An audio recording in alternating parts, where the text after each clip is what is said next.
What's up, everybody? My name is Scott Paddock, and today I'm going to show you how to do the muted tongue articulation.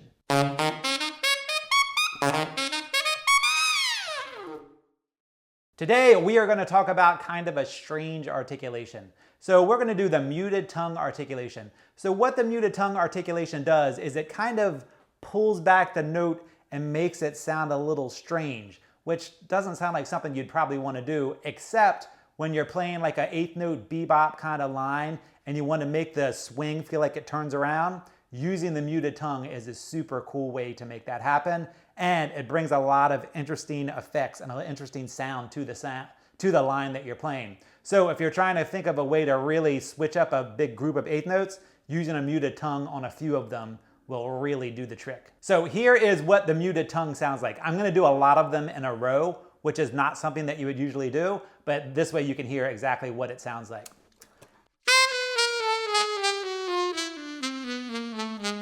So you can hear they're really muted notes, and that's why it's called the muted tongue technique. The way I create that sound is by keeping my tongue on the reed. So normally your tongue goes up, hits the reed, and gets out of the way.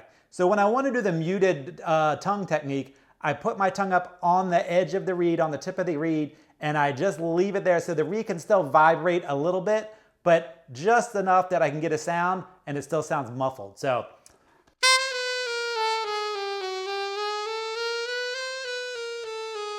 you can hear my sound is really cut off. It's because my tongue is on the reed. And I just release and you hear the crazy sound. So that's the way you create the muted tongue technique, which sounds pretty easy. You just put your tongue on the reed and then you get a muted sound. No, you have to put it on there just the perfect amount that the reed can still create sound, but it doesn't sound big and full. And you're usually doing this on an eighth note line and only to one or two notes here and there. So it's a little bit harder than it sounds. So to show you how to do it, the first thing I'm going to do is just play down my A major scale, and I'm going to keep my tongue on the reed. So listen to how it's muted.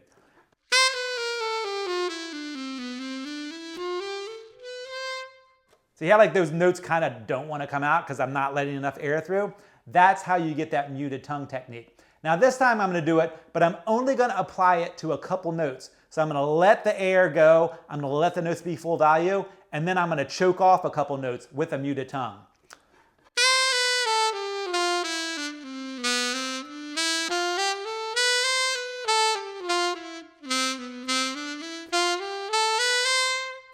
Sounds a little crazy, but that is the technique that you want. That's the way you want to practice it. Practice it slow at first, so you're doing it really deliberate. Then when you're doing it in a line,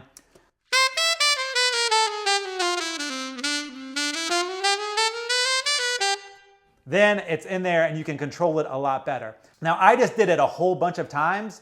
You don't want to do it a bunch of times in a row. This is kind of like one of those sneaky things that you just put in there to make it sound different, but you absolutely don't want to overuse it or it sounds like you don't know how to play the saxophone. But if you throw one in every now and then, it sounds super cool.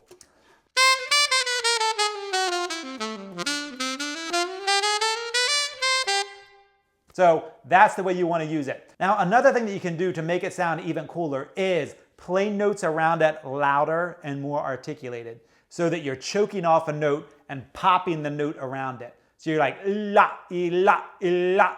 So your is the choke off, ya is the hit. La, la, la, which sounds crazy, I know. But when you're playing it in a song,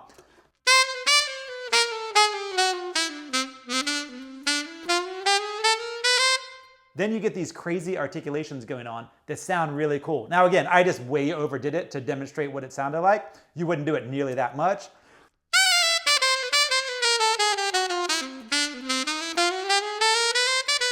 So it's just another way of like making your line sound really creative through articulation. It doesn't always have to be about all the crazy notes you can play and all the substitutions you can play. A lot of it has to do with how you approach the note and how you articulate the note. So when you're playing these muted notes, you want to do them in eighth note lines.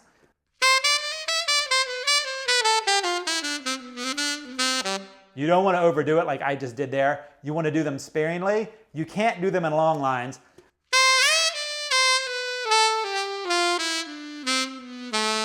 Because it just sounds weird when you cut that note off.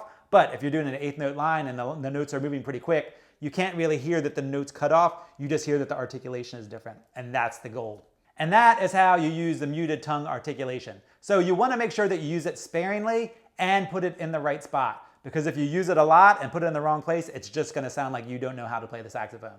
And we don't want that.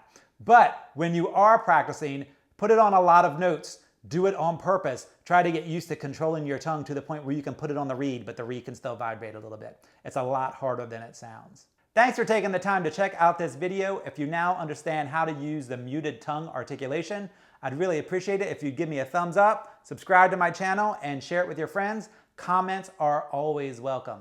Thanks a lot.